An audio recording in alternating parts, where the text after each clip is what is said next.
tahun 92 di Rio de Janeiro ya. Kalau sekarang itu namanya Earth Summit, masih ada sampai sekarang Earth Summit ya.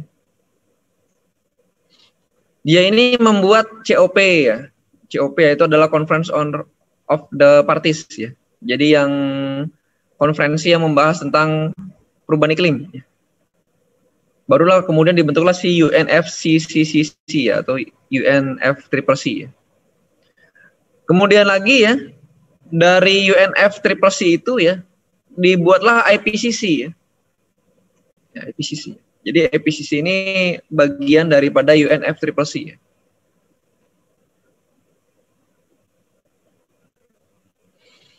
Produknya apa? Produknya yang pertama adalah Kyoto Protocol atau Protokol Kyoto ya. Di tahun 90 udah lama banget nih. 97 ya. Di tahun 97 ya. Jadi sidang pertama tahun 94, kemudian di 97 muncullah Protokol Kyoto ya. Jadi intinya itu kira-kira harus mengurangi pemanasan global sampai di bawah 2 derajat Celcius dibandingkan dengan era sebelum revolusi industri gitu. Gitu ya. Kira-kira gitu ya. Jadi gimana caranya ya? Caranya dengan mengurangi gas rumah kaca ya. Gas rumah kaca. Kemudian yang kedua adalah Paris Agreement. Ini yang cukup baru ya, Paris Agreement. Paris Agreement ini waktu saya di UK lagi Paris Agreement ya. Jadi ramai juga di sana ya. Kemudian ya masih sama ya, untuk membatasi global warming ya.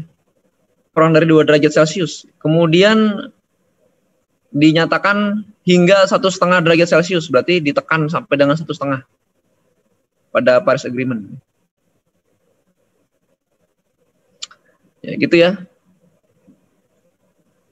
Kemudian beberapa bagian daripada keputusannya itu adalah dulu ada Bali Action Plan, dulu waktu saya jadi taruna tuh ya.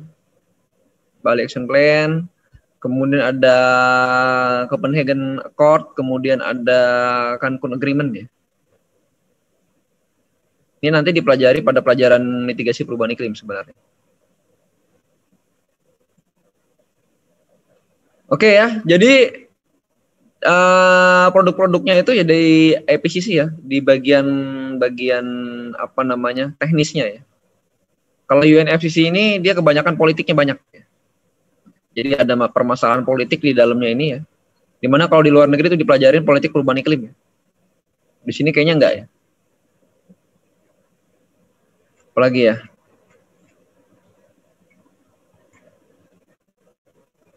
Nah IPCC itu tadi ya. IPCC mana?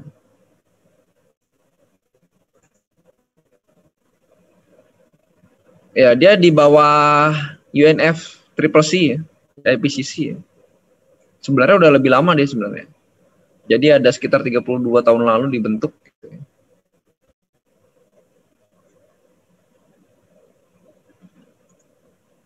Kemudian ya ini insinya kebanyakan sih ilmuwan ya di sini ya, di IPCC beda dengan di UNFCCC yang kebanyakan politikus, di sini banyak ilmuwan. Salah satu representatifnya adalah Pak Edwin Aldrian. Beliau salah satu apa ya bisa ya dikatakan petinggi lah di IPCC ya. Oke, kemudian di IPCC itu ada beberapa report ya, yang dia dikenal dengan AR ya, Assessment Report. Ini ada AR ya, Assessment Report. Nah, ini ada ya, Assessment Report ya. Jadi tentang kondisi iklim terkini dibuatlah Assessment Report. Assessment Report ini sekarang sudah yang ke-5 yang sudah dikeluarkan, yang lagi dikerjakan yang ke-6. Yang sedang dikerjakan yang ke-6.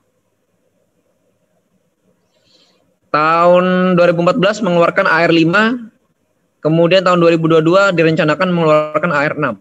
Jadi AR yang pertama itu ada di tahun 90 ya, 1990. Nah, di dalam assessment report inilah teknis-teknisnya ada di situ ya. Teknis-teknis analisis perubahan iklim ada di situ. Ya ini ahli-ahli perubahan iklim semua di sana ya, yang penulisnya ya. Yang di AR5 akan kita bahas secara detail ya.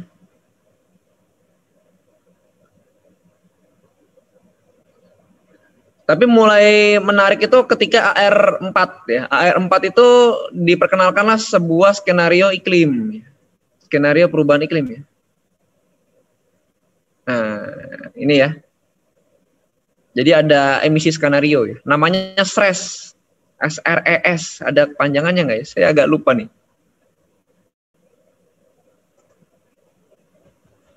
SRES. Ya, ini ada Special Report on Emission Scenarios. Ya, jadi Special Report on Emission Scenarios atau disingkat SRES. Ya. SRES, jadi produk pertamanya adalah SRES. Ya. SRES itu gimana? SRES itu skenarionya masih skenario B1, A1T, B2 gitu ya. Dulu begini, skenario-skenario perubahan iklim. Sekarang RCP ya. Yang berlaku ada RCP. Yang bahkan yang berlaku ya, yang ada nggak RCP? Nah, sekarang yang ini ya. Yang dipakai adalah ini ya. RCP itu adalah Representative Concentration Pathways. Ya. Jadi dia hasil skenario dari AR5. Kalau SRES yang zaman saya dulu belajar ya, itu adalah hasil daripada AR4. Ya.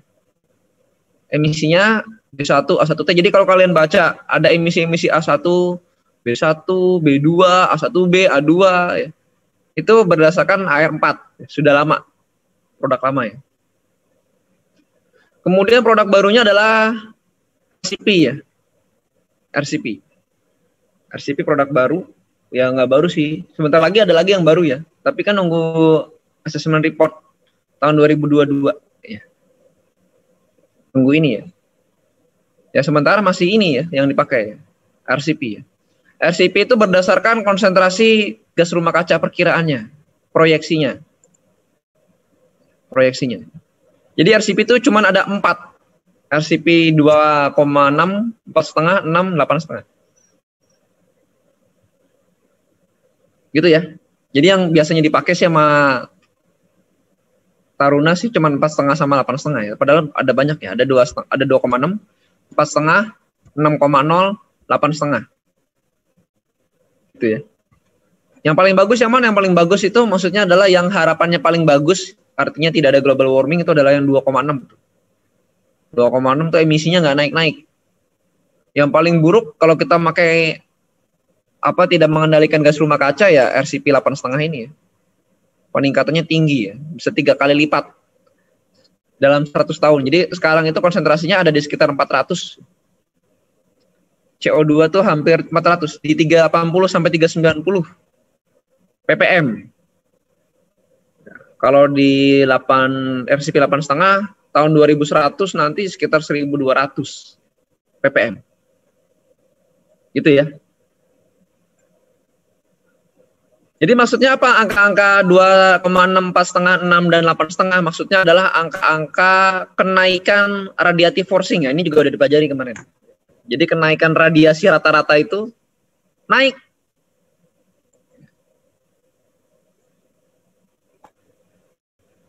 Naik sehingga dalam 100 tahun terakhir nanti diperkirakan rata-rata radiasinya adalah 2,6 kalau pakai RCP 2,6. Sementara yang 8,5 berarti rata-rata adalah 8,5 watt per meter persegi. Ya. Jadi kenaikannya itu adalah 8,5 watt per meter persegi. Makanya keluarlah angka-angka ini ya. Ini kenaikan radiasi yang diterima akibat global warming. Kenapa? Ya karena kan gas rumah kaca dia punya efek radiasi yang sudah dibahas sebelumnya. Kemudian ada juga RCP 1,9, 3,4, RCP 7 ya, ini baru ya. Dia ada sosioekonomiknya di situ ya. Tapi pada dasarnya yang keluar adalah 4 ini ya.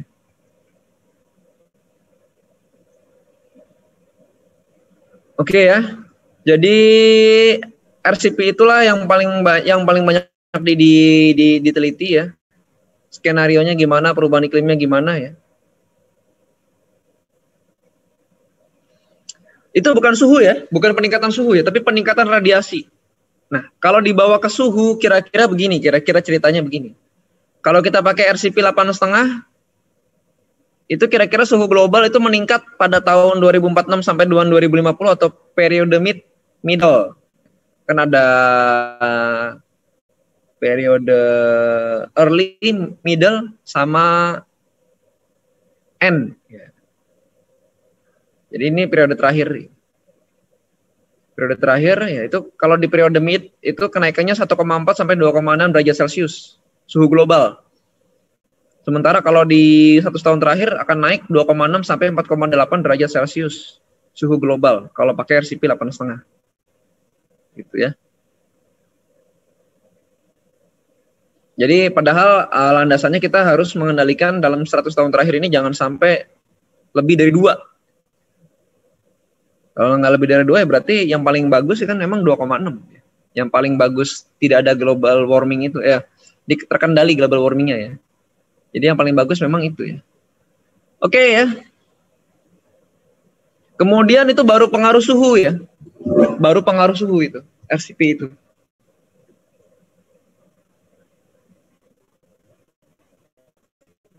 RCP berpengaruh suhu, kemudian ada pengaruh sea level rise. Jadi kenaikan muka laut, kenaikan air laut, muka laut, rata-rata ketinggian air laut. Ya kalau pakai skenario terburuk pada periode mid nanti udah naik ke sekitar 20 cm. Ya.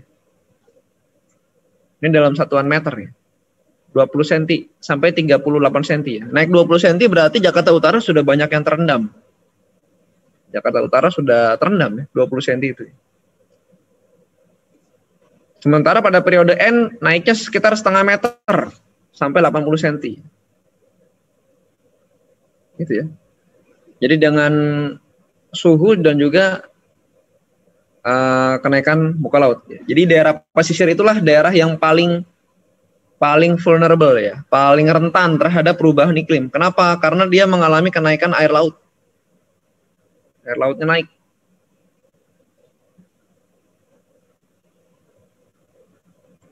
Oke, kemudian kita akan buka dokumen RCP-nya. Ini sebenarnya bisa di-download ya. Karena ini besar, jadi nggak bisa saya kirim. Saya kirim juga sama aja, kalian download juga ya.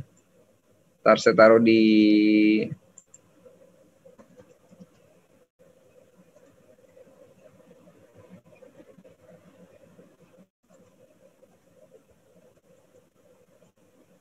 Kita pelajari yang terbaru saja ya, yang terbaru ya bukan terbaru sih, yang masih berlaku ya.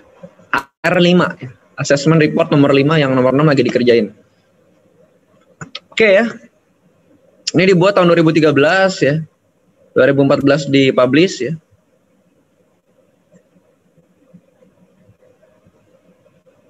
Jadi ini benar-benar secara fisis dibahas, dikupas secara fisis ya. Jadi benar-benar physical science basis ya.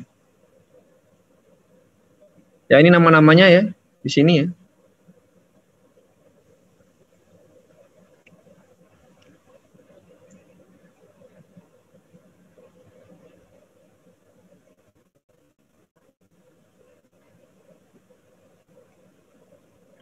Kata-katanya sih dalam bahasa Inggris jelas lah ya, dalam bahasa Inggris. Kita kan lihat aja analisisnya aja ya. Mudah-mudahan jelas di sini ya. Jadi ya, ini ada education ya. Chapter pertama ada penjelasan tadi ya. Kemudian ada observasi dari atmosfer kemudian permukaan. Kemudian ada observasi di laut. Kemudian ada cryosphere ya. Kemudian ada paleoclimate. Kemudian dan seterusnya ya. Aerosol juga termasuk.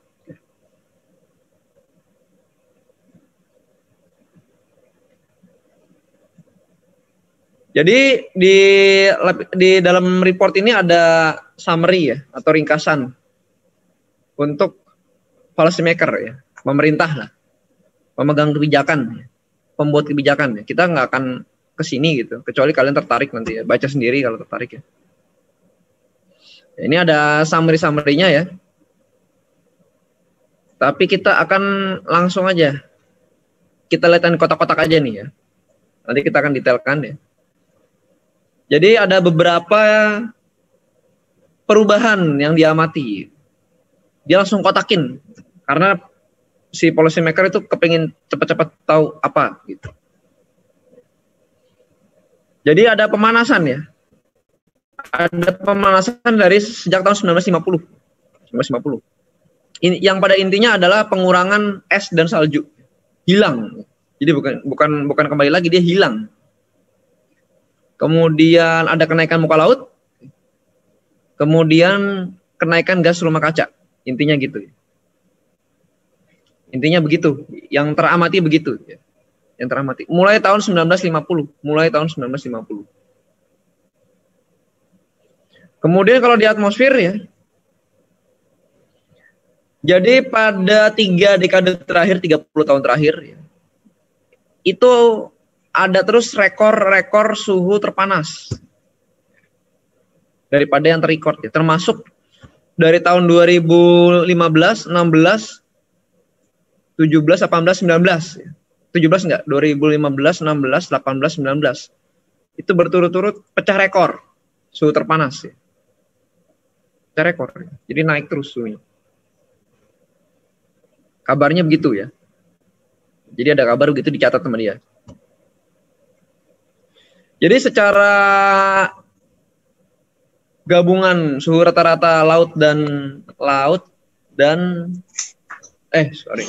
di laut dan di darat ya, di rata-rata ya. Nah, itu ada peningkatan. Ada peningkatan sekitar 0,65 sampai 1 derajat Celcius. Dari tahun 1880 sampai tahun 2012. Jadi dalam waktu sekitar 100 tahun lebih, itu 150 tahun lah, 130 tahun ya. Itu ada kenaikan dari 0,65 sampai 1 derajat Celcius. Gitu ya.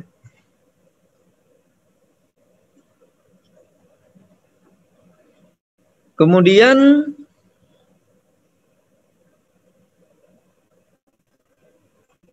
dilihat dari grafik ya, begini ya grafiknya.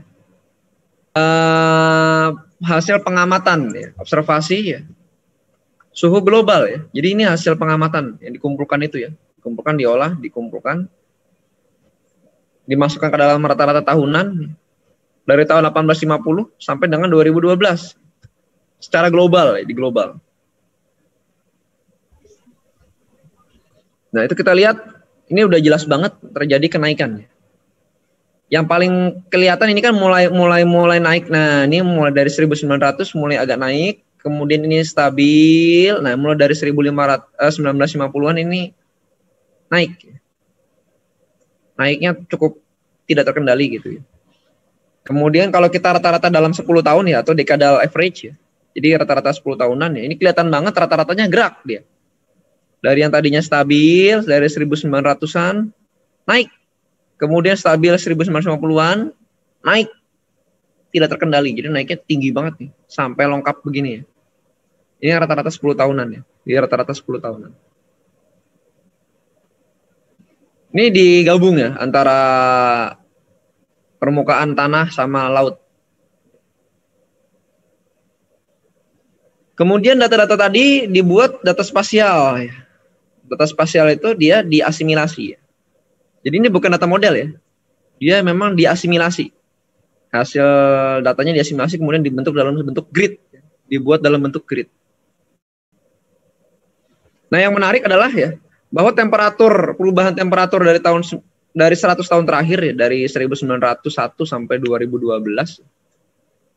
Ya, kita lihat di sini ya. Itu rata-rata kebanyakan warnanya merah ya. Kuning sampai merah tuh. Yang artinya dia naik, suhunya naik. Suhunya naik. Kalau yang kita lihat turun ada nggak? Ada. Yang turun menarik. Yang turun adalah yang di sini nih, daerah sini. Daerah North Atlantic ya. Satu-satunya daerah yang semakin dingin, yaitu daerah Atlantik Utara. Secuplik segini aja. Ya, sama di Amerika di sini. Dua grid. Sisanya naik terutama di daerah-daerah gurun. Ini gurun ya, ini ya. Gurun, ini gurun. Nah, yang nggak gurun ada nggak? Ada. Ini Brazil ya. Brazil hutan tropis ya. Kemudian di sini ada di Amerika bagian utara ini naik juga. Kanada naik ya. Kalau Indonesia sih masih lumayan lah. Yang panas banget di sini ya. Ini Mongol ya, daerah Mongol. Mongol, kemudian Tajikistan ya. Kirgistan, Uzbekistan ya, semuanya ya. Gitu ya. Jadi kesimpulannya suhu global ya memang naik, betul. Banyak yang naik ya. Di darat maupun di laut. Di laut juga iya sama tuh.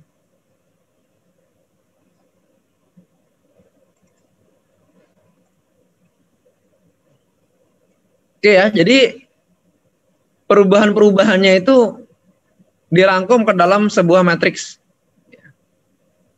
Ya ini namanya matriks dari impact-nya ya. Kalau yang bilang very likely itu memang sudah kelihatan banget ya.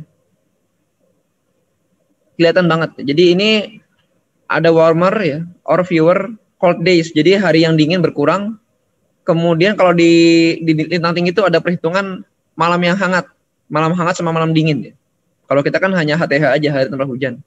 Kalau di daerah lintang tinggi itu ada malam hangat, malam dingin ada. Jadi ada pengaruh manusia, iya very likely terus, very likely. Jadi yang berkaitan dengan panas itu iya, betul. Ada pengaruh manusia banget nih.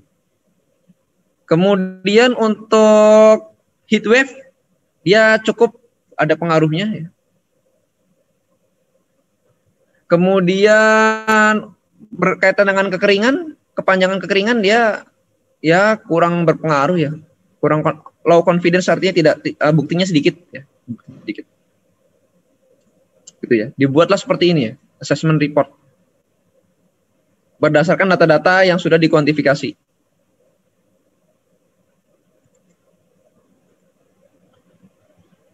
Kemudian kalau dilihat curah hujan tahunan dari tahun 1900 sampai 2010, kemudian ini 51 sampai 2010. Kalau kita lihat di beberapa tempat di dunia ternyata tidak rata ya, ada yang naik, ada yang turun. Contohnya yang inilah yang menarik ya. Nah ini di Indonesia ini ternyata ada yang bertambah banyak curah hujannya, ada yang bertambah kering. Sama ya di sini juga ya. Nah ini menandakan bahwa global warming itu punya pengaruh untuk merubah keadaan iklim, ya. Keadaan iklim, anomali iklim. Ya sehingga perubahan iklim itu terjadi kalau sudah didahului oleh global warming tadi. Jadi iklimnya berubah. Di situ biasanya hujannya sekian jadi lebih banyak, di sebelah sananya lagi jadi lebih sedikit gitu ya. Distribusi hujannya berbeda.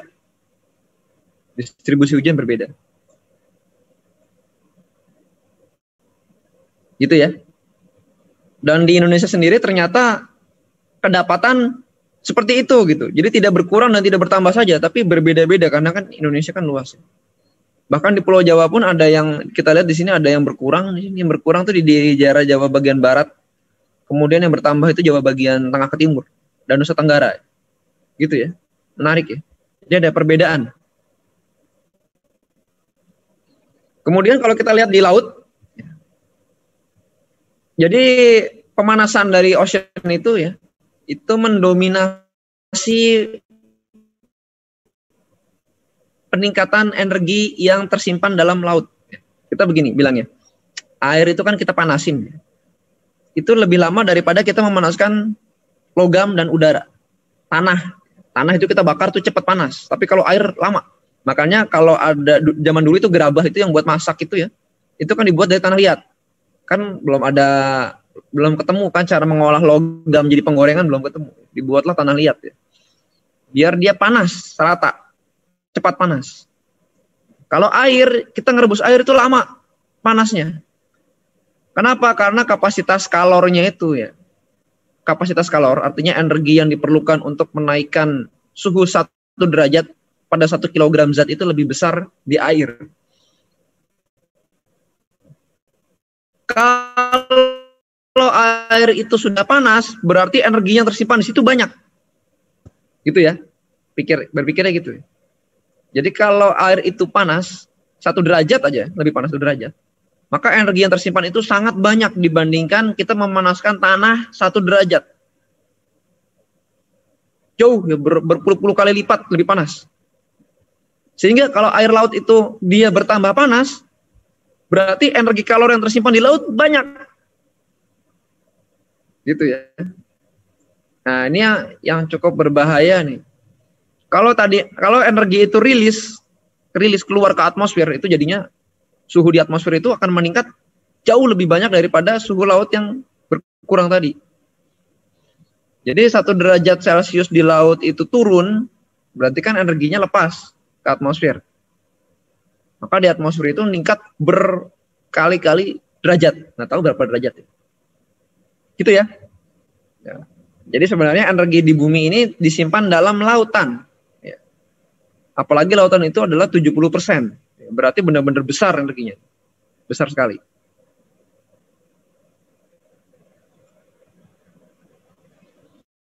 Oke ya. Jadi energinya tersimpan dalam laut. Besar sekali. Kemudian dari beberapa rangkumannya ada di bawahnya ini ya.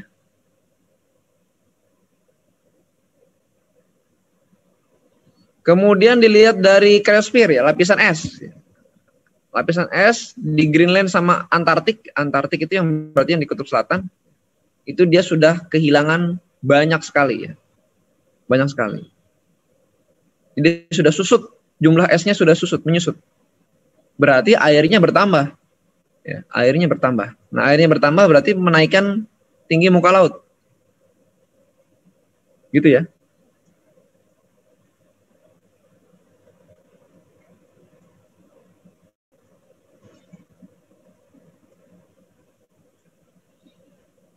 Ini ada data tutupan salju ya. Tutupan salju di belahan bumi bagian utara ya. BBU ya.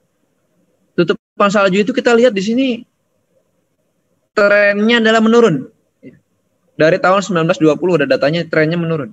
Menurunnya terutama semenjak lewat 1970. Itu di 1980 lah. Nah, ini dia menurun. Menurunnya terlihat.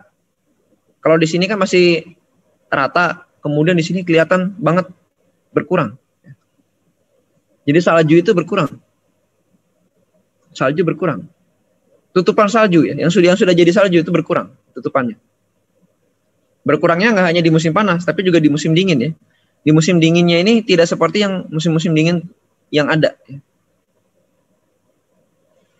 Kemudian ini di Arktik ya. Di Arktik itu adalah laut yang di kutub utara ya. Di kutub utara itu ada laut besar. Nah, ini kelihatan banget pencairannya sangat cepat ya. Dari tahun 1900 ya. Ini masih stabil, begitu tahun 1950 nih di sini nih itu berkurang ya. Wah, sampai sangat mengkhawatirkan ya. Sampai berkurang setengahnya ya. Setengahnya. Jadi di kutub utara itu pencairannya lebih cepat dibandingkan di kutub selatan. Kenapa? Karena kemarin ya, di BBU itu lebih banyak daratan dibandingkan di kutub selatan. Di kutub selatan itu sedikit. Lebih banyak daratan, lebih banyak manusia, yang menghasilkan greenhouse gasesnya juga lebih banyak di situ ya. Kemudian lebih banyak daratan, berarti dia kalau kena sinar matahari lebih cepat panas daripada lautan. Sehingga peningkatan suhunya tuh saat musim panas tuh cepat ya, di BBU. Ya. Kalau di BBS kan lebih banyak lautnya. Ya, dia hanya menyimpan aja, store aja, disimpan. Kemudian yang tadi kita bilang dia akan menaikkan energi yang tersimpan, itu namanya adalah ocean heat content ya. Jadi dia di dalam laut itu menyimpan energi ya. Yang kalau kita ukur itu luar biasa kenaikannya ya. Sangat-sangat meyakinkan dari tahun 1970 ya sini. Ini masih sama, kemudian ini naik meroket ya. Dan kalau udah begini nggak bisa kembali lagi ke titik awal ya, susah balik ke sini. Berarti ada energi yang tersimpan di dalam laut yang sangat banyak. Energi tersimpan.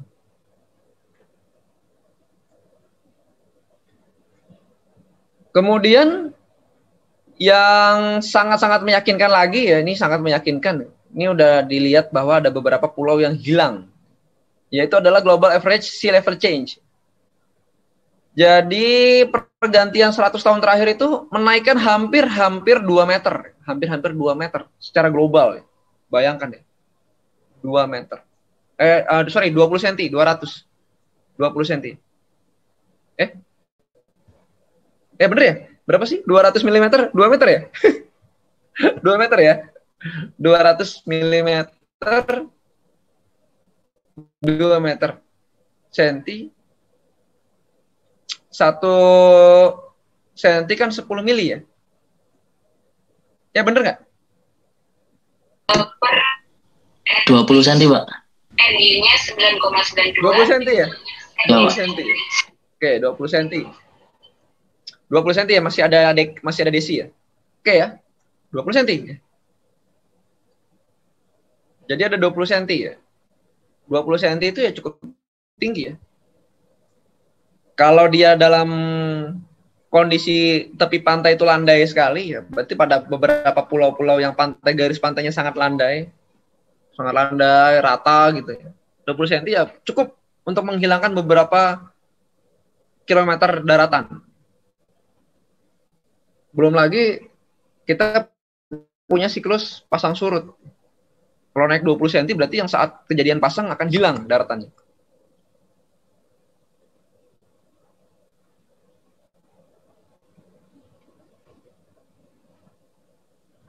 Ya, jadi ada kenaikan suhu muka laut sampai dengan 0,19 rata-ratanya ya. Dari 0,17 sampai 0,21 meter. Atau dari 17 cm sampai dengan 21 cm. 100 tahun terakhir. Kenapa bisa naik? Tadi ya, dari pencairan es. Esnya mencair, kemudian lautnya ini kan dia memanas, dia memuai. Meskipun sedikit, tapi ada. Jadi esnya mencair, lautnya panas, menghangat, dia memuai. Gitu ya. Kita kan kalau manasin air itu kan dia kan lama-lama kan memuai ya. Memuai. Dia ada peningkatan gitu. Oke, kemudian ya, kalau kita lihat dari siklus biogeokimikal, nah ini yang sangat-sangat penting ya, karena ini langsung berhubungan dengan makhluk hidup, siklus karbonnya ya. Jadi karbon dioksida itu meningkat 40% daripada sebelum revolusi industri. Dari mana asalnya? Dari pembakaran ya. Jadi pasti CO2 itu dari pembakaran. Pembakaran apa? Baru kita jabarkan. Ya, pembakaran bahan bakar fosil ya. Jadi hidrokarbon kalau dibakar maka akan menghasilkan CO2 dan uap air. Pasti gitu ya. Belum lagi dari pembukaan lahan, membakar hutan. Bakar hutan.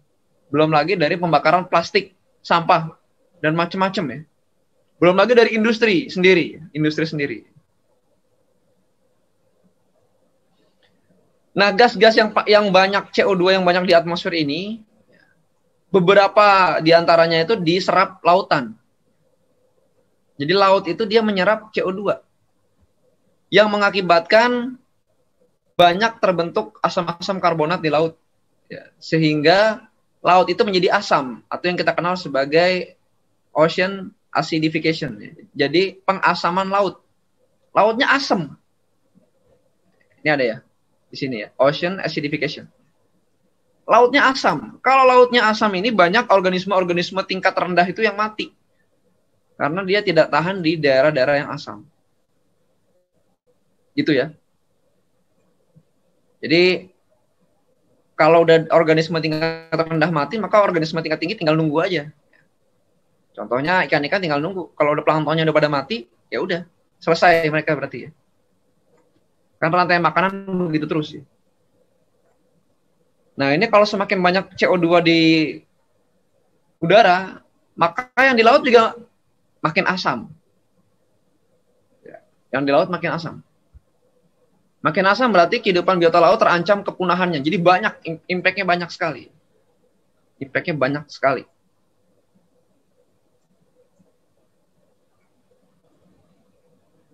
Ini adalah kondisi terkini yang berdasarkan air 5 ya. Sekitar 390 sih tepatnya ya, rata-ratanya pada tahun 2010. 390 ppm. Ya, ntar kita tinggal menunggu AR 6 ya. AR 6 itu berapa lagi dia mereportkan. Nah, ini ada variabilitas musim yang udah kemarin dijelaskan ya. Ada kalau dia lagi musim semi, musim panas itu kan tumbuhannya meningkat, berarti CO2-nya berkurang. Kemudian saat musim gugur, musim dingin tumbuhannya mati, CO2-nya meningkat, manusia banyak memakai bahan bakar untuk menghangatkan diri gitu. Gitu ya. Siklusnya begitu. Oke, kemudian ini ada lagi surface ocean dan pH ya. Yang kandungan CO2 dalam laut yang warna biru nih ya. Kandungan CO2-nya dalam laut ternyata dia meningkat ya, pada permukaan laut. Kemudian pH lautan ternyata menurun. Ya, lautan itu sebenarnya pH-nya basah ya. Basah memang. Memang basah. Kenapa? Ya karena banyak kandungan-kandungan alkalin yang larut dalam laut. Jadi laut itu cenderung basah. Ya, kalau asam udah mati semua itu. Jadi ocean acidification itu dia pengasaman lautan. Ya. Jadi basahnya berkurang gitu. Yang tadinya dalam awal-awal tahun 1990 itu 8,12, ya, sekarang 2010 itu sekitar nilainya di 8,050607 ya, gitu ya. Jadi ada kelihatan nyata ya. Jadi makin banyak CO2 yang larut dalam permukaan laut, maka pH-nya makin turun, pH lautan. pH lautan makin turun.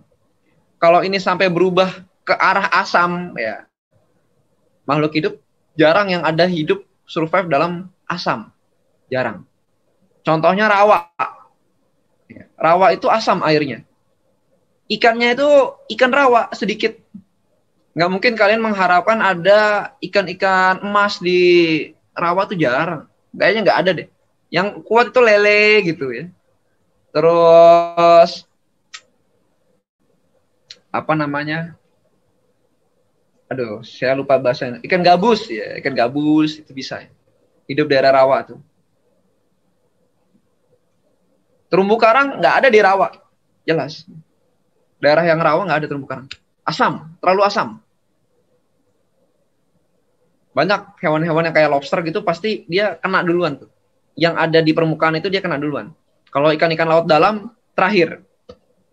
Jadi yang ada di zona yang terkena sinar matahari ya, itu kena duluan.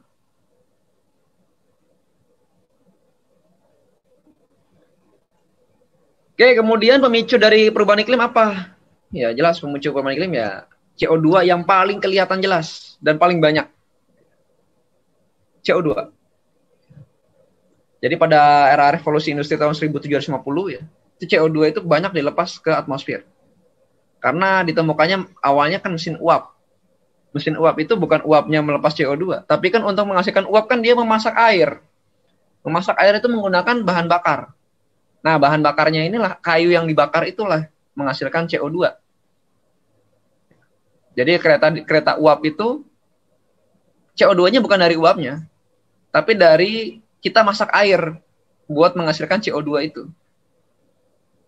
Ya, berarti kan dari kayu bakar, dari batu bara ya, banyak yang lepas CO2.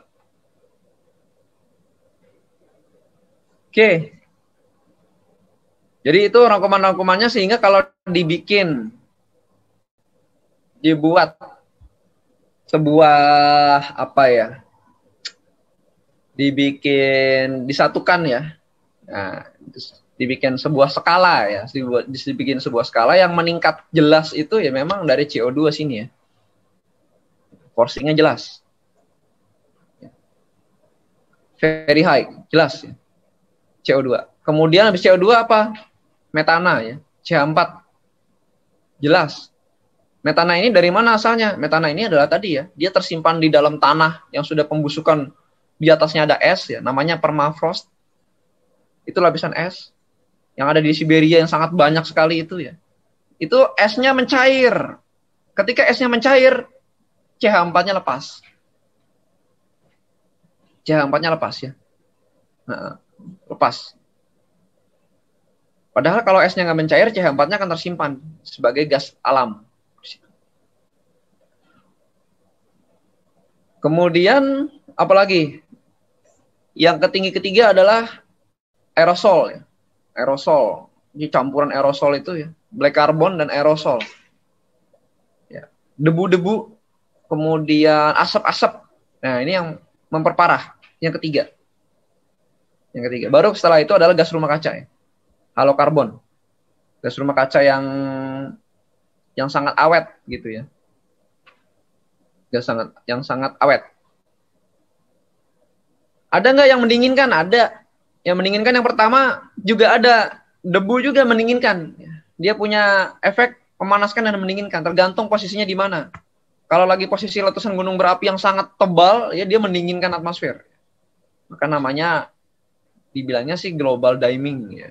Pendinginan global. Ketika ada letusan gunung yang sangat tebal, disemburkan semua ya, debunya ini ke lapisan atmosfer yang bagian atas itu.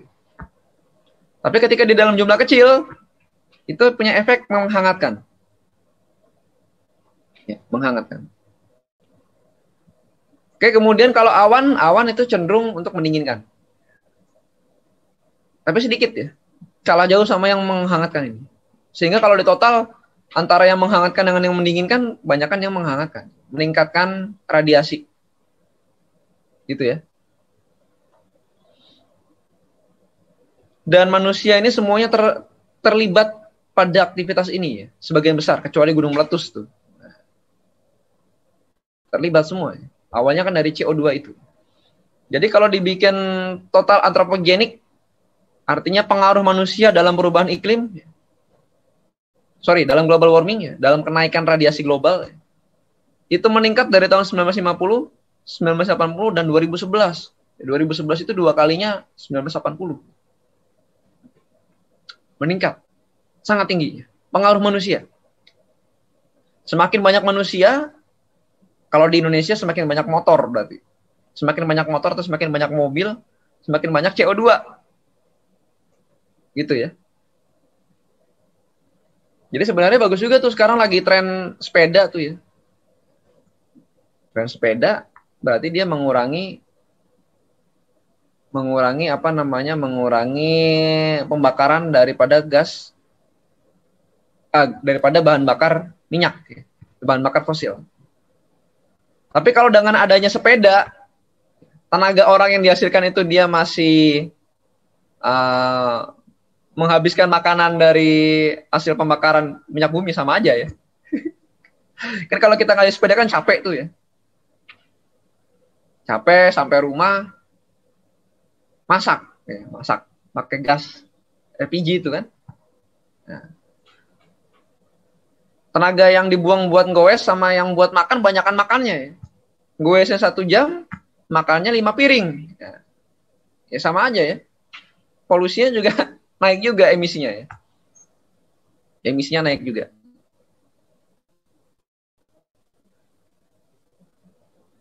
Oke ya, kemudian ya dari dokumen-dokumen tadi masuklah ke dalam dokumen teknis. Dokumen teknis mana ya? Ini kan masih summary ya. Dokumen teknis yang harusnya dibaca oleh kita adalah yang ya ini masih ini baru technical summary.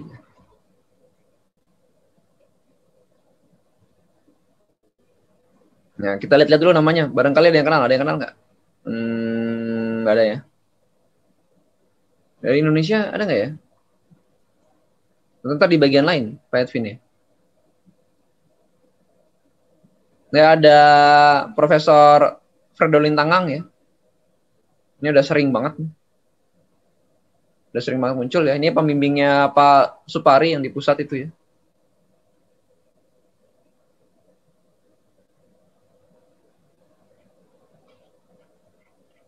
Oke, ini adalah dokumen teknikal ya. Teknikal ya berarti dihasilkan oleh ilmuwan-ilmuwan ya. Kalau tadi kan summary, ringkasan singkat.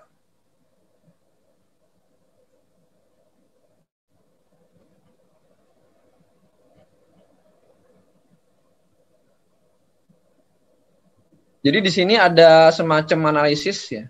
Analisis likelihood ya. Berarti dia sangat yakin itu 99% sampai 100% probabilitasnya. Kemudian kalau kita bilang likely itu sekitar 66 sampai 100% probabilitasnya. Oke ya, kita akan lihat kebanyakan di gambar-gambarnya ya. Ya. Kalau kita bedah gambarnya ya memang ini ada temperatur anomali ya. Ini dari daratan, ini dari lautan. Kemudian ini laut bagian atas ya, sea surface, ini marine air ya, di bagian bawahnya lagi ya. Kemudian ini ada sea level, kemudian ini adalah summer Arctic. Oke. Jadi datasetnya itu atau dari beberapa observasi itu digabungkan. Dan kenaikan di darat itu lebih besar daripada kenaikan di laut, jelas. Karena di laut itu dia kapasitas kalorinya tinggi, jadi dia nyimpan energinya lebih banyak. Kalau di darat langsung langsung naik. Oke, ternyata kenaikan juga ada di troposfer bagian atas. Di troposfer, lapisan atmosfer. Dia juga naik ya, suhunya ya. Kemudian ocean heat content naik juga ya. Nah, yang menarik ini ada specific humidity ya. Udara itu jadi lebih lembab. Udara lebih lembab daripada sebelumnya. Di udara ya, lebih lembab daripada sebelumnya. Menarik juga ya. Berarti kalau dia potensi itu turun hujan, itu akan lebih besar pada daerah yang dapat hujan besar gitu. Jadi ada istilah dalam perubahan iklim itu nanti kejadian ekstrim itu bertambah. Artinya kalau dia kering itu kering sekali. Kalau dia basah itu hujannya itu deras sekali. Nah, itulah yang menyebabkan terjadinya perubahan iklim ya. Dari kenaikan daripada specific humidity di udara. Oke, kemudian ini adalah luas daripada glasier, lapisan es di sela-sela gunung itu ya. Itu juga merosot jauh ya. Jauh sekali ya. Merosot. Kemudian ini snow cover juga merosot jauh. Kalau di Indonesia seandainya ada yang mengukur luas salju di Puncak Jaya itu kelihatan berkurang jauh. Sekarang hanya tersisa seperti lapangan bola yang kecil gitu. Kalau nggak salah tinggal sisa segitu ya. Tadinya kan banyak banget. Sekarang tinggal sedikit saja esnya yang ada di sana.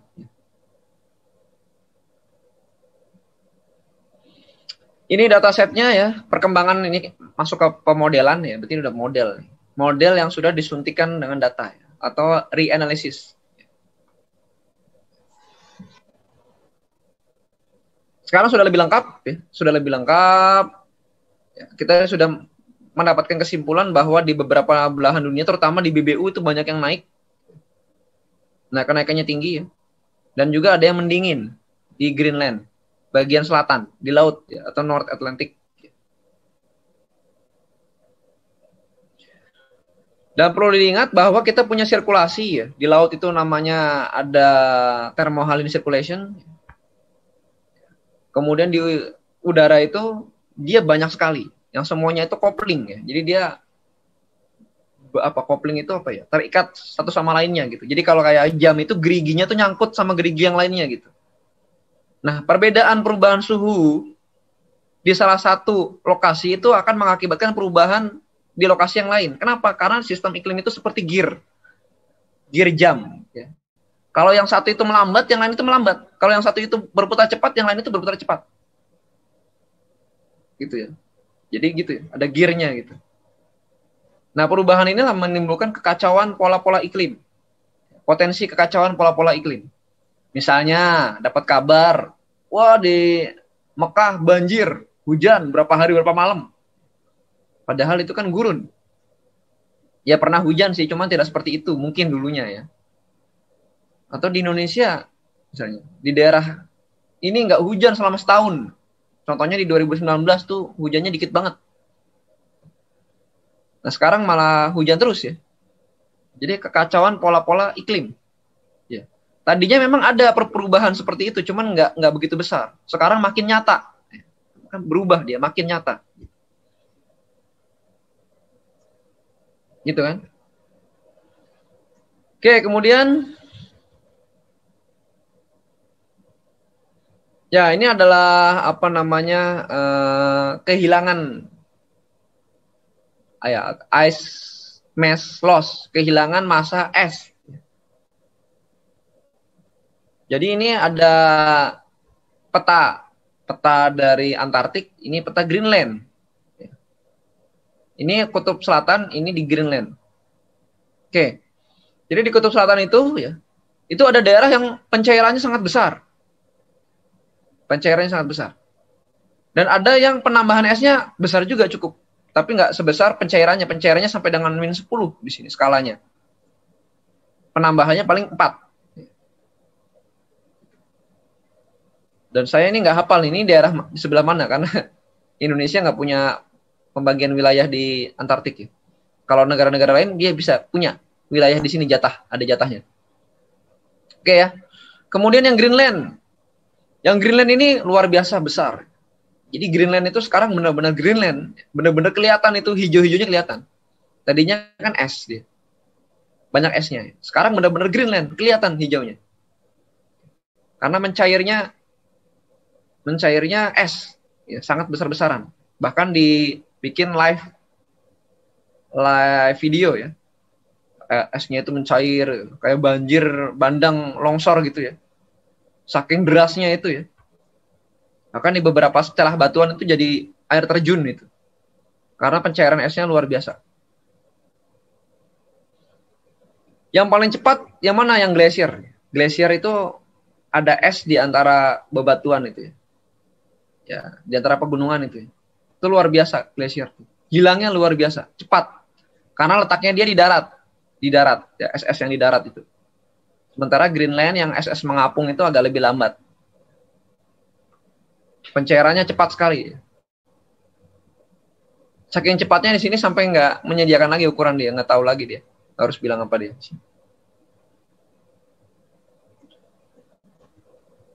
Dengan beberapa keadaan yang berubah, maka jelas yang terkena dampak adalah siklus hidrologi.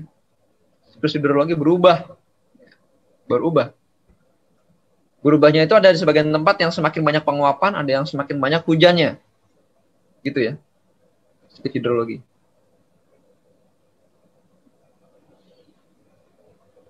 Nah, ini ada peta, ini ada Indonesia ya. Syukur Indonesia ya, kelihatan di sini ya. Ini adalah tren dari precipitable water vapor. Air mampu curah, artinya dia kalau kita peras ini atmosfer itu air itu jadi hujan semua sekian gitu. Di sini kelihatan bahwa di daerah tropis ini ya, sebagian besar sih dia nambah ya. Precipitable water vapor. Nambah, bertambah banyak.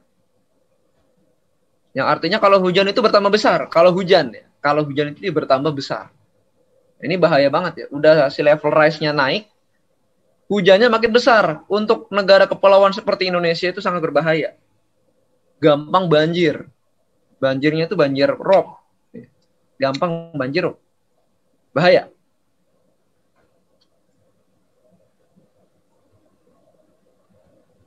Setelah kita lihat lagi ya, evaporasinya ternyata apa nih? Evaporation minus precipitation. Ya, evaporasinya juga berkurang ya. Tapi ada yang naik juga di bagian selatan Jawa nih. Jawa bagian selatan sampai Nusa Tenggara itu naik. naik. Artinya penguapannya lebih besar daripada hujannya. Jadi kalau yang tinggal di daerah Gunung Kidul, ya, Gunung Kidul, ya. Nah itu kelangkaan air itu makin nyata, air bersih ya, air yang masuk ke tanah itu ya, air hujan makin nyata. Kenapa? Karena evaporasinya diprediksi sudah dihitung lebih besar daripada hujannya. Daerah-daerah Jawa bagian selatan sampai Nusa Tenggara ya. Kalau daerah lainnya enggak. Nah, malah dia lebih banyak hujannya daripada penguapannya. Kemudian ini adalah salinitas. Ternyata salinitas juga berubah. Kenapa berubah? Karena adanya perubahan curah hujan dan perubahan evaporasi. Jadi dia berubah. Kalau di Indonesia tidak begitu banyak berubah, nggak begitu besar ya perubahannya. Sementara di daerah-daerah lain itu kelihatan nyata sekali berubah.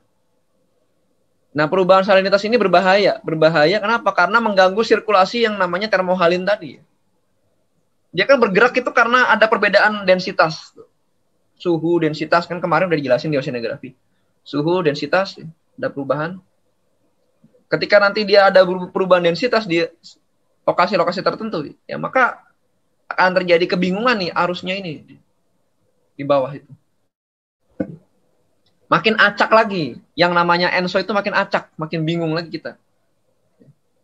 Fenomena-fenomena atmosfer itu makin acak. Oke. Ya, kalau kita hitung ya, itu kalau seakan-akan berkata bahwa lautan itu ntar jadi makin asin. High salinity minus low salinity. Tapi sedikit aja, nggak banyak. Karena banyak yang makin asin ya. Makin asin.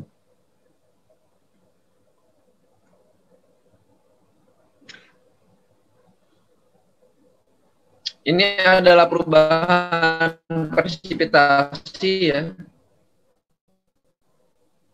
Berdasarkan beberapa kebagian dua-duanya, kebagian yang bertambah dan kebagian yang berkurang. Yang berkurang kelihatan di bagian Jawa nih jelas banget ya. Yang bertambah di bagian selain itu ya. Nyata banget ya, memang perubahan iklim ini ya.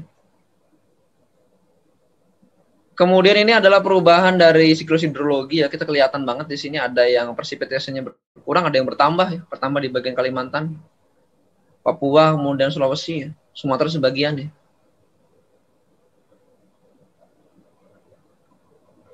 Kemudian relative humidity ya. Ada perubahan RH, lembaban tanah, ya, runoff. Ya. Runoff ini kebagian naik semua ya, karena memang hujannya naik ya. Kebagian banyaknya yang naik.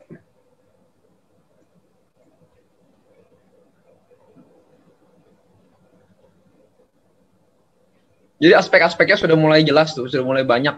Ada sea level rise, kemudian laut, kemudian sampai RH, kemudian sampai dengan soil moisture tadi ada aspek-aspek yang bisa dilihat. Oke. Kita lanjut lagi ya. Ya ini sea level rise ya dari tide gauge ya, dilihat bahwa memang kelihatan nyata sekali ya kenaikan muka laut ini nyata ya, sangat nyata. Kalau kalian yang tinggal di pesisir ya mungkin yang ada yang tinggal di pantai kali. Kalau di Jakarta sih jelas kelihatan tuh. Makin lama kok dulunya nggak naik terus jadi naik gitu. Jadi makin maju tuh. Garis pantainya tuh makin daratannya makin berkurang tuh. Tapi ada juga yang bertambah. Yang bertambah itu berarti dia reklamasi, tambahin daratan. Tapi di bagian tengah itu makin turun kelihatannya. Nah, itu bisa juga tanahnya turun dan bisa juga air lautnya naik. Ya. Makin cepat celakanya ya Jakarta tuh ya. Kalau tanahnya turun, air lautnya naik ya. Begini gitu.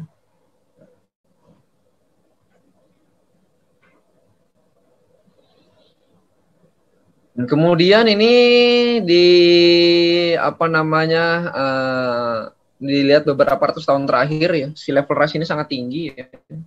Bahkan katanya ada beberapa pulau di Pasifik yang sudah mulai hilang. Negara-negara kepulauan itu pulaunya tuh udah mulai tenggelam. Semakin lama ya.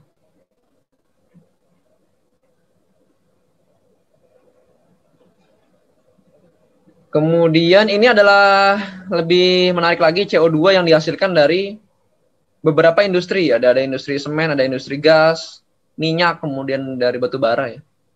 Yang paling banyak industri semen ya. Ya, CO2 yang dilepas.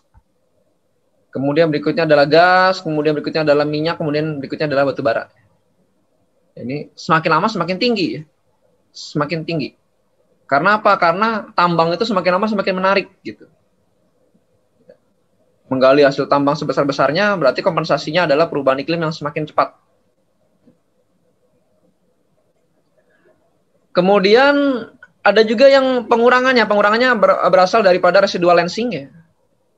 Kemudian ada ocean sink, jadi diserap sama laut. Banyak juga yang terserap oleh laut, gitu ya. Kira-kira bacanya gitu ya. Kemudian ada juga yang residual land, berarti ada yang kembali ke tanah dari karbon itu.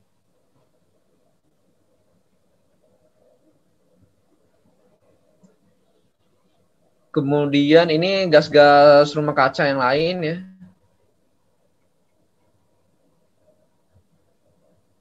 Ya, sehingga ketemu lagi sama grafik yang tadi itu yang dijelaskan lebih spesifik sekali di sini ya. Nah, ini kalau kita lihat dari efek-efek radiative forcing ini ya, greenhouse gases paling tinggi dia. Paling tinggi ya. Potensinya sekitar ada di 3 koma ya. 3 koma di sini ya. Kemudian antropogenik ya ada di 2 koma. Kemudian aerosol. Aerosol malah kebanyakan efek radiatifnya mendinginkan. Mendinginkan. Antropogenik berarti manusia yang berhubungan dengan manusia ya. Manusianya sendiri menghasilkan. Bukan dalam artian bukan karena bernapas ya, bukan ya. Tapi karena kegiatan sehari-harinya banyak menghasilkan CO2.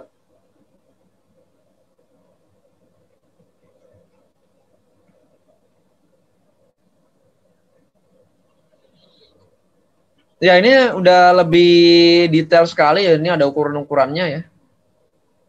Ini benar-benar ilmu di perubahan iklim ya. Analisisnya kita akan menyentuh cuman dari faktor cuacanya aja ya. Faktor parameter iklim ya. Nah, ini emisi-emisinya ya. Dalam satuan udah gigaton, ada bukan giga lagi. Peta ya. Di atas giga itu ada tera, di atas tera itu ada peta. Ya. Petagram. Jadi 10 pangkat berapa tuh ya? Di atas giga ada tera, di atas tera ada peta. Banyak banget ya.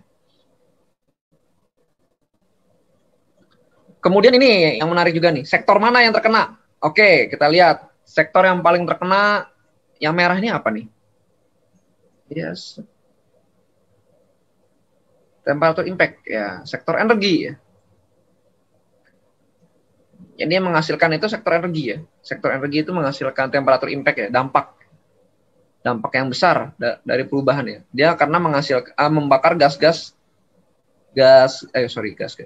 Menghasilkan membakar bahan bakar minyak, bahan bakar fosil.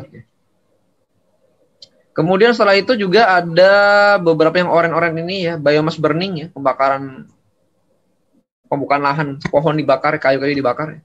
Kemudian ada yang coklat ini apa nih? Industri ya, industri banyak juga. Kemudian ada yang paling sedikit. Ini apa paling sedikit ya? Shipping mungkin ya ini. Yang menarik juga rumah tangga itu ya. Limbah rumah tangga itu juga banyak ya. Cuma trennya makin berkurang karena makin banyak yang beralih ke green energy ya. Ya, jadi di rumah-rumah itu sekarang itu lagi rame juga pada pasang solar panel ya. Di genteng-genteng itu ya. Di rumah-rumah yang orang-orang elit lah. Nggak bisa dibilang menengah juga ya, karena mahal itu pasang itu ya. Menggunakan solar panel ya, di atapnya itu ya. Nah, jadi dia mengurangi konsumsi listrik. Karena listrik itu kebanyakan dihasilkan dari pembakaran bahan bakar fosil. Gitu.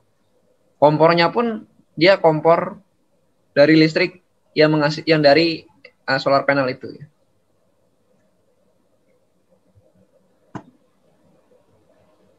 Oke ya, anomali temperatur jelas naik ya.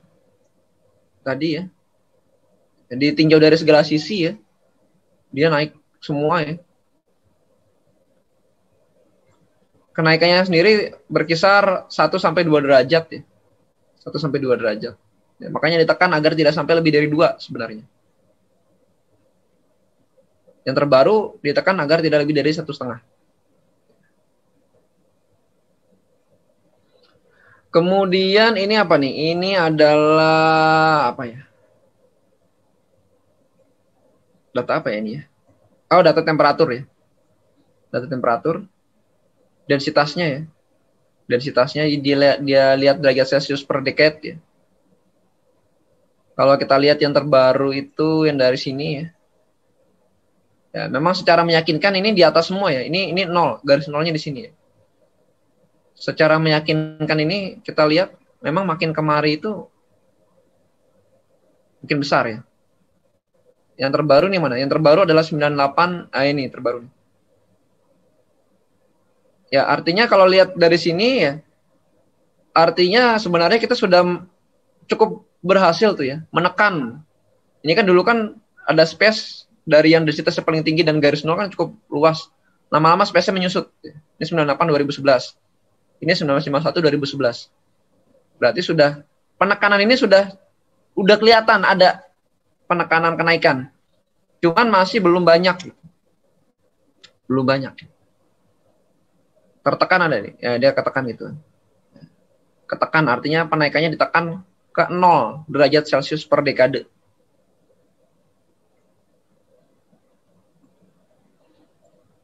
Oke, kemudian mana lagi ya?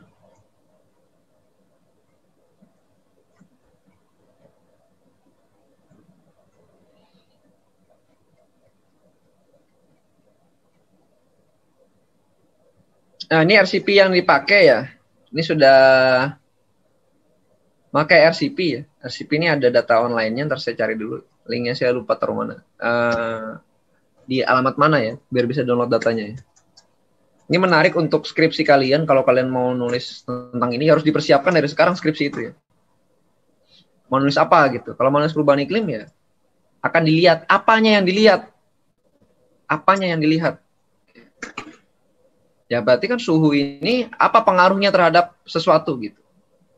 Misalnya terhadap, katakanlah terhadap kekeringan bagaimana, terhadap produksi tanaman bagaimana, terhadap ternak bagaimana, terhadap manusia gimana gitu ya. Jadi sea level rise terhadap apa perekonomian gimana gitu. Atau adakah habitat-habitat yang adakah populasi hewan yang mulai berkurang habitatnya gara-gara itu gitu.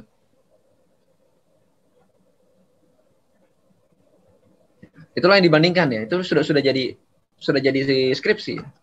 Bahkan sudah sangat baik gitu ya. Hitungannya udah bisa jadi jurnal internasional.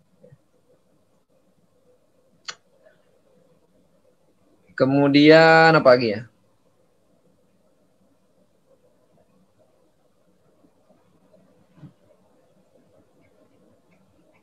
Ya itu aja sih ya. Masih ini kalau ini sampai dia dibawa sampai ke terjadinya hurricane ya.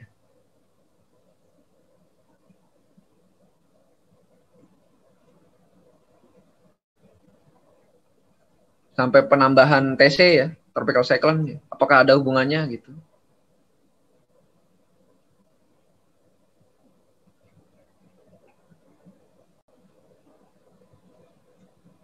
Dan ini masih banyak banget ya. Di dalam laporan tadi ada detailnya sendiri ya. Kayak yang nomor 1 ini dia benar-benar baru introduction. Ya.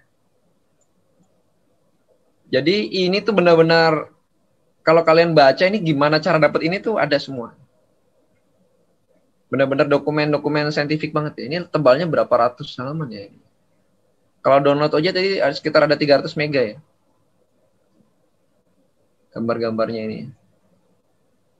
Menarik sekali ya memang dokumen ini ya. Silakan kalau ada pertanyaan ya.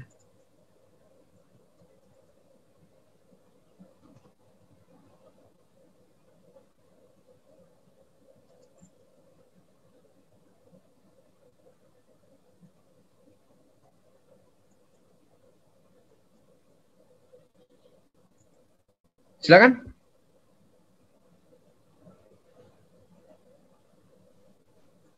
Izin Pak. Iya, gimana? Ya Pak, untuk yang tabel-tabel tadi, kalau dilihat itu kebanyakan mulai naik signifikan itu pada tahun 1970-an Pak. Nah itu kan sebelum, kalau dikaitkan dengan revolusi itu kan terjadi sebelum itu Pak. Itu karena ada apa gitu Pak di tahun-tahun itu? Terima kasih Pak. Ya, kalau revolusi industri sendiri sih sudah lama ya, tahun 1700 ya. Tapi ini mulai naik kenceng kebanyakan itu ya. Contohnya dari perubahan iklim, suhu rata-rata global ya. Itu emang sih sekitar 1960-an dan 70-an ya. Itu jangan lupa ya, itu di zaman-zaman itu mungkin ya pasti kalian belum lahir ya. Saya juga belum lahir sih. Zaman-zaman itu kan zaman-zaman perang dingin ya.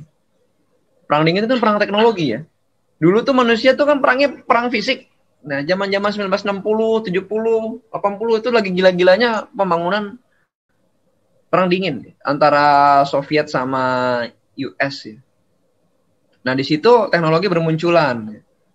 Ada mesin-mesin lain, ya, kendaraan-kendaraan, pesawat-pesawat, uji coba nuklir itu lagi banyak banget itu. Itulah kira-kira yang menghasilkan sangat besar sekali CO2 ya. Triggernya tuh dari situ. Dan kalau kita lihat di konsentrasi CO2, nah ya, saking banyaknya gambar ya, jadi kalau kita lihat di konsentrasi CO2 dia tidak berkurang ya. Kenapa nggak berkurang? Ya karena CO2 itu lama banget hilangnya di atmosfer ya. Ketika sudah lepas itu ya bertambah, bertambah, bertambah gitu terus ya. Jadi untuk berkurang secara teratur itu sulit gitu ya. Jadi memang di tahun-tahun 1950, 60, 70 ya. Mana ya? Tahun-tahun itu ya memang sedang ada yang namanya perang dingin. Ya ini ya. Mulai peningkatan pesatnya itu ya. Teknologi itu dari transportasi, kemudian dari pesawat tempur, pesawat-pesawat banyak banget dulu ya. Banyak. Nah, ini mulai meningkat nih dia. Kalau sekarang naik, kenapa ya? Karena banyak orang beli kendaraan, ya. Kemudian banyak pembukaan lahan untuk industri, ya. Industrinya makin banyak, itu aja. Gimana kira-kira yang lain? Gimana tadi? Siapa tadi yang nanya ya? Itu udah jelas belum? Ya, sudah Pak. Terima kasih Pak. Uh-uh.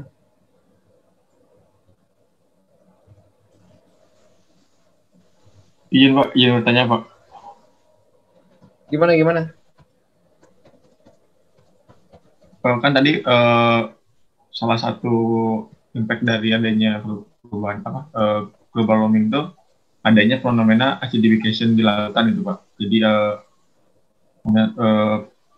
laut menjadi lebih asin lah istilahnya kayak gitu.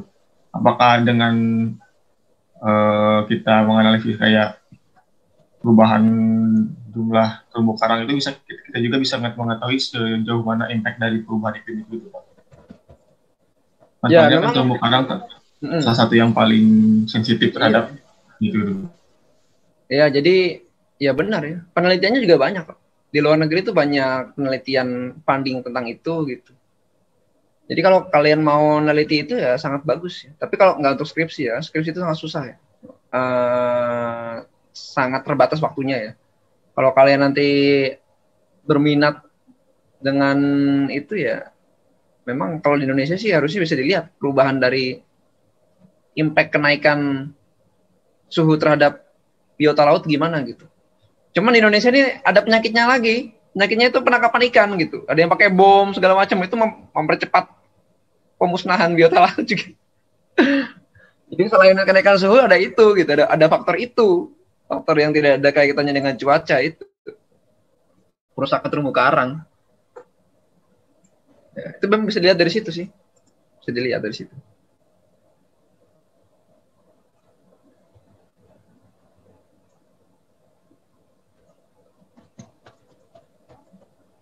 Gimana?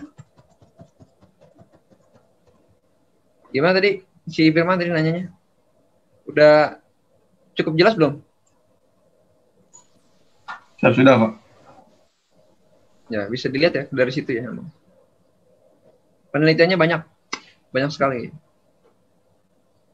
Bahkan sekarang tuh lagi dengan ini kaitannya perubahan iklim dengan pesisir pantai sudah banyak.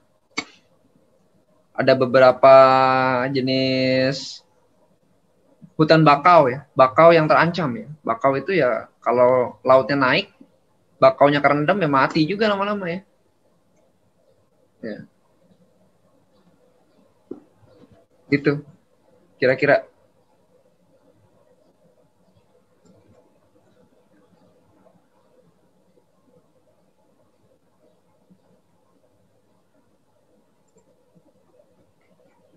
Ada lagi?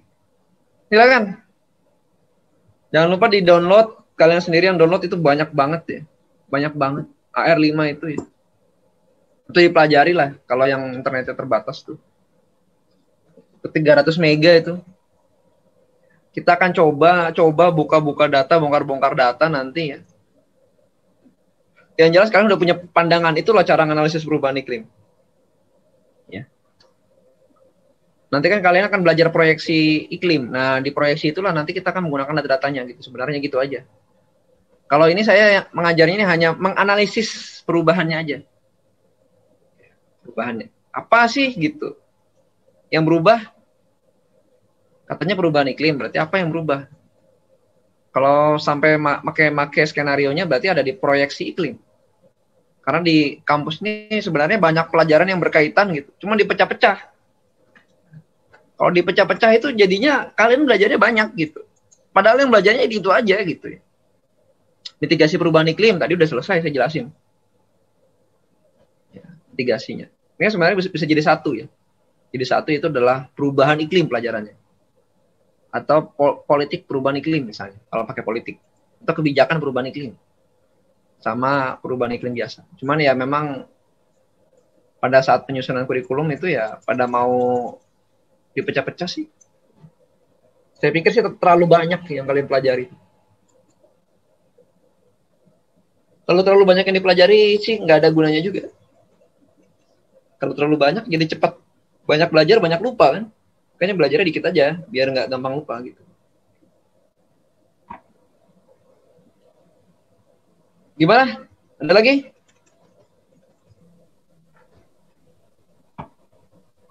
Izin bertanya, Pak. Iya, gimana? Timothy? Izin, Pak. Tadi kan lautan menyerap CO2 dari pembakaran hutan, Pak, dan menyebabkan laut asam. Nah, kalau hujan asam apakah mempengaruhi emisi CO2 di atmosfer, Pak? Soalnya kan hujan asam kan memiliki CO2, Pak, sama pH-nya rendah. Oke ya, jadi sebenarnya laut itu nyerap CO2 itu bukan hanya dari kebakaran hutan ya. CO2 itu yang ada di atmosfer itu diserap sama lautan. Kalau CO2 di atmosfer itu meningkat, maka CO2 yang diserap laut juga meningkat. Kalau CO2 yang diserap laut meningkat, maka laut menjadi asam. Nah, hubungannya apa sama hujan asam ya? Kalau hujan asam dia lain lagi ya. Hujan itu dia pH-nya itu di bawah 7 ya. pH hujan itu di bawah 7. Memang sudah asam, sedikit asam. Apakah dengan bertambahnya CO2 hujan lantas menjadi asam? Belum tentu. Karena CO2 yang segitu banyak yang ada di atmosfer.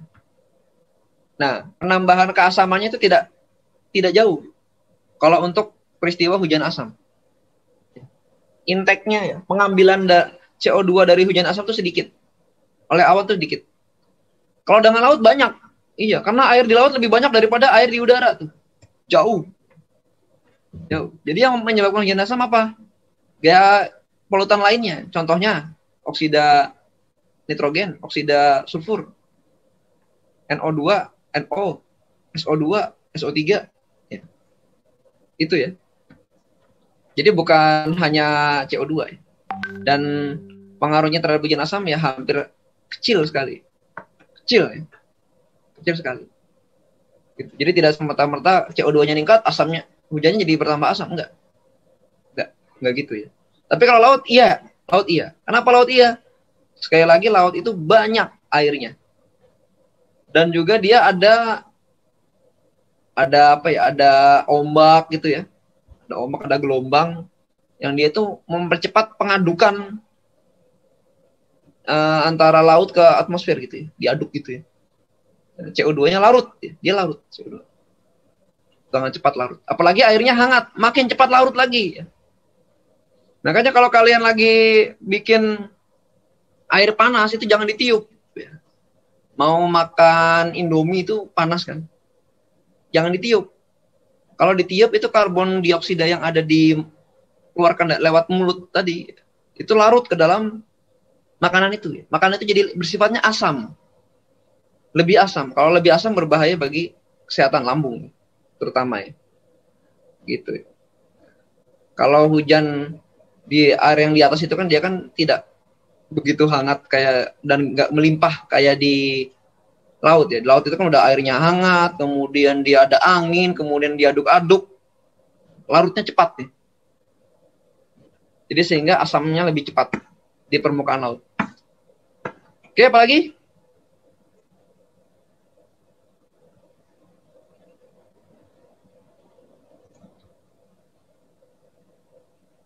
Ada lagi?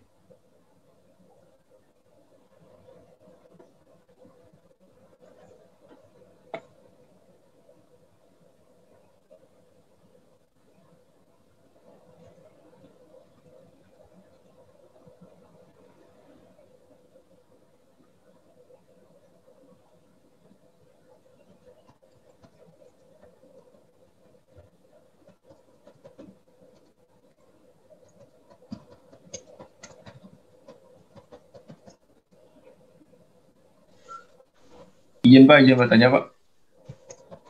Iya. Izin Pak, kalau misalkan di Indonesia sendiri Pak untuk pembuatan kebijakan tentang energi sendiri itu dari pakar-pakar misalkan dari klimatologis itu apakah dilibatkan atau enggak gitu Pak dalam pembuatan kebijakan-kebijakannya tentang energi? Kalau itu harusnya sih dilibatkan ya. Staf ahli presiden tuh banyak kok yang jago-jago klimat itu. Banyak. Di bagian energi itu banyak ya. Jadi memang dilibatkan. Cuman kan ya sebagaimana kita ketahui bersama bahwa politik itu punya jalannya sendiri gitu. Nah, bentar.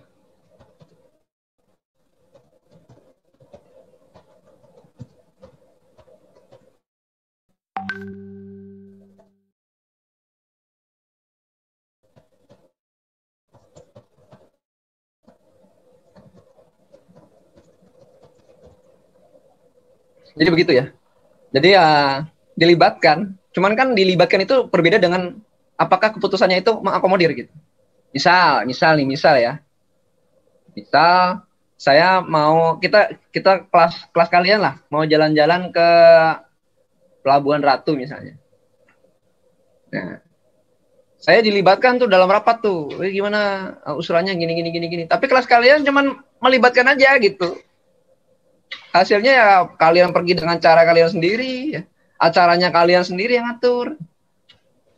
Yang penting judulnya udah dilibatkan, judulnya aja dilibatkan.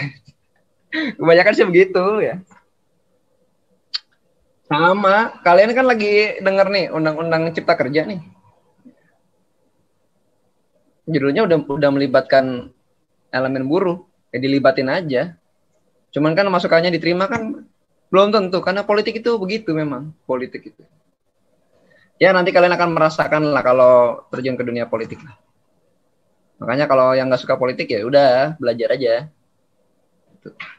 Gitu ya. Seperti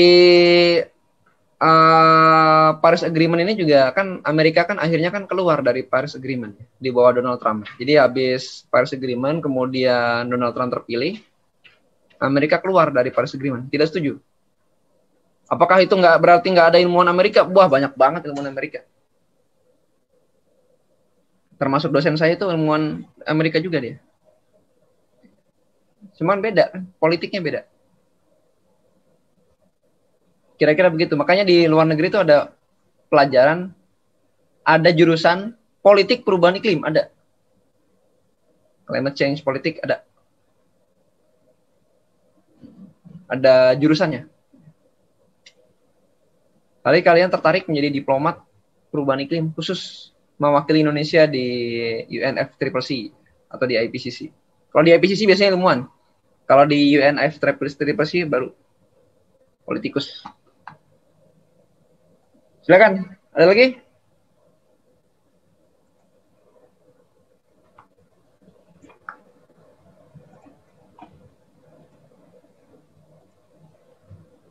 Sambil ngabsen. Asma ada Asma? Ada nggak? Siap, ada Pak. Firman ada. Gilang ada nggak Gilang? Ada. Harasta ada nggak ya? Nggak ada ya? Hafiz. Ada nggak Hafiz? Siap, ada Pak. Lutfi ada nggak? Ada ya. Kemudian Irfan, ada nggak Irfan? Siap, hadir Pak. Rensi ada nggak Rensi? Ada itu. Oke. Siap, hadir Pak. Trai ada. Kalau Harasta kemana ya Harasta ya? Harasta nggak ada nih.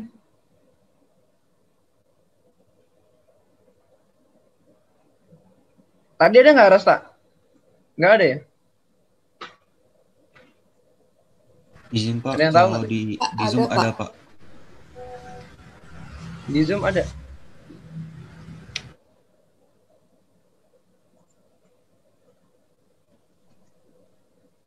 Tidur kali dia.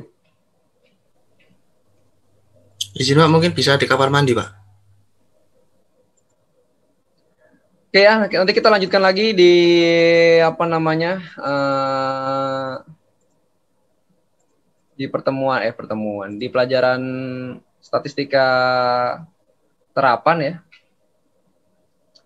Jadi pada intinya analisis perubahan iklim ini kita akan mencoba menganalisis seperti yang ada di AR ya, yang ada di assessment report ya, dengan menggunakan data-data yang ada ya. Data-data yang ada itu data yang tersedia di online ya.